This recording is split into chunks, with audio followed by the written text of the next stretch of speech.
And to hear from people who've obviously been through some degree of similar thing, it must be very reassuring. Norm was cool. Talking to Norm MacDonald was fucking sick.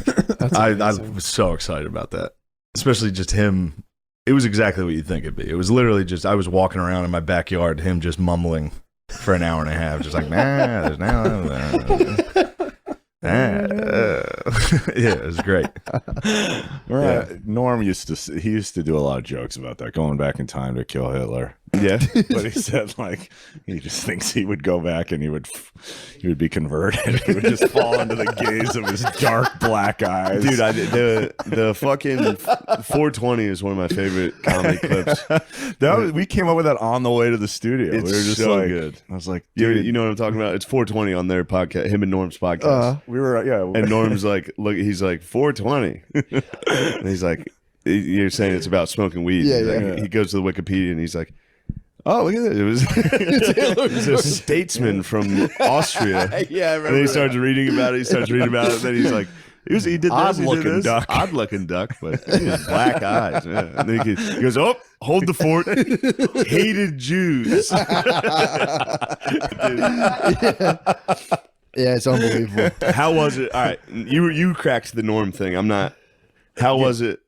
You brought him up. I wasn't going to. yeah, I don't give a fuck. How funny was it? The 9/11 Airlines.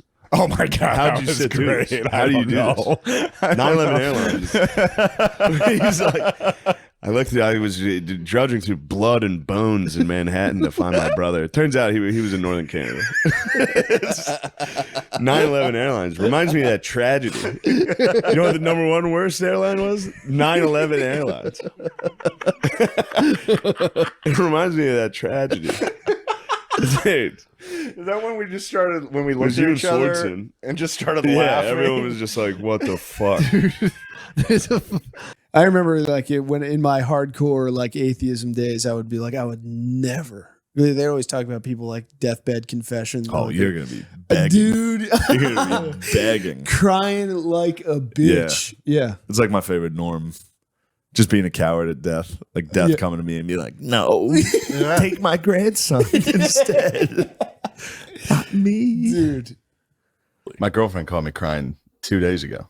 What were you crying Norm. about? I was I cried at watching Norm. I was watching. I tossed on his last Letterman. And she was in the other room and just heard me like like doing that. And she came out and I was like, fine. Yeah. Fine. Yeah, Norm got me. That was I I cried. love that guy. Oh, He reached out when I was getting canceled a lot. really? Yeah, and he said some really cool things. I'll share them with you after.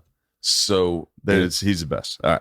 He loved comedy, and he was loved the purest. He was the purest comic. and he fucking hated this fucking woke shit.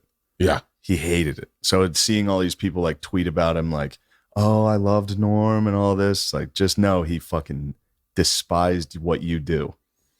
In my opinion. Yeah. No, and I think, What do I know? No. Also, it's like I felt I just posted one of his jokes, but like I didn't want to post like I loved you or something like that. Like, because who the fuck am I? Like, I need to come out and be like, Yeah. yeah. That you have a Norm? It was just he reached out. He was a big when people were going through it. Norm was one of the guys that would always reach out, and yeah, that was it. Just reached out. He sent me some cool stuff about like funny will win. Yeah. That was the coolest shit ever. Yeah. Yeah, He that's was amazing. like, "There's a war right." I don't want to spill the beans on a nice thing, but it was like, You guys had a private thing. yeah, it was cool. But and he it was ended, very supportive when yeah, you were going he through your spoke stuff. like poetically. Yeah. It was awesome. Yeah. And it ended. One of the messages ended with like, "In a war for comedy, I think the ones with jokes will win."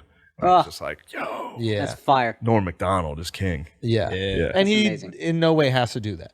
No, You know what I mean? No. To reach out, especially at that time, I thought was really cool. it was 2 years ago. I mean, I was with Adam Egett most of the time in Austin. The guy, you know, Adam. Yeah. From And- the store, right? Yes. Yeah. So me and Adam went to the Cowboys Eagles game, and we were hanging out, and the whole time because he was best friends with Norm. Yeah. So he was like Yeah. going through it, but he went through it the same way as like we just talked like Norm the whole time. Like the whole game, we were like, he must have, Yeah, he got hit pretty hard. You know what's worse than getting hit like that? Blood cancer. It's no good, that blood cancer. Just like that the whole time. It was great. I hope that wasn't sharing too much for Adam. No. But it was fun. Norm's the best. Yeah. Well, it was, but he died of fucking... Oh, right. I forgot he fucking vanished. Yeah. Norm. Yeah. Classic. Nah. It certainly helped. I didn't get pet. They weren't like, oh, nice, you got cancer. In fact, it definitely kept them...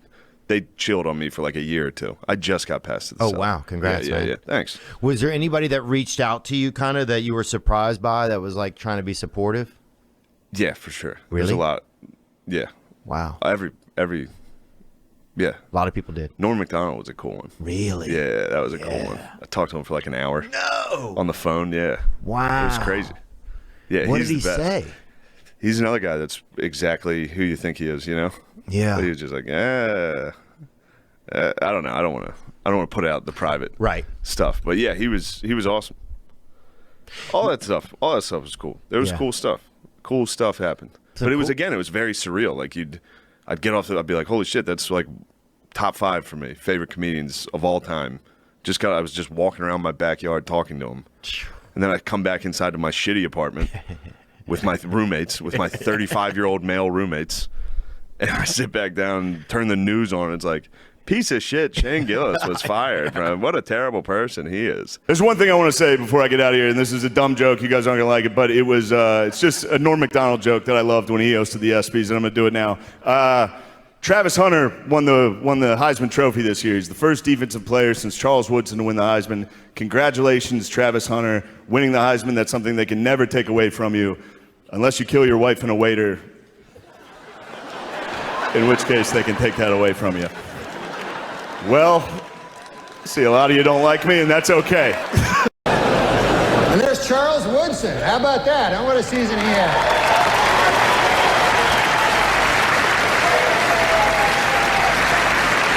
Great, man. He became the first defensive player to win the Heisman Trophy. And congratulations, Charles. That is something that no one can ever take away from you. Unless you kill your wife and a waiter, in which case... all bets are off. Just a word of advice. Folks, before we can begin handing out our awards tonight, we must look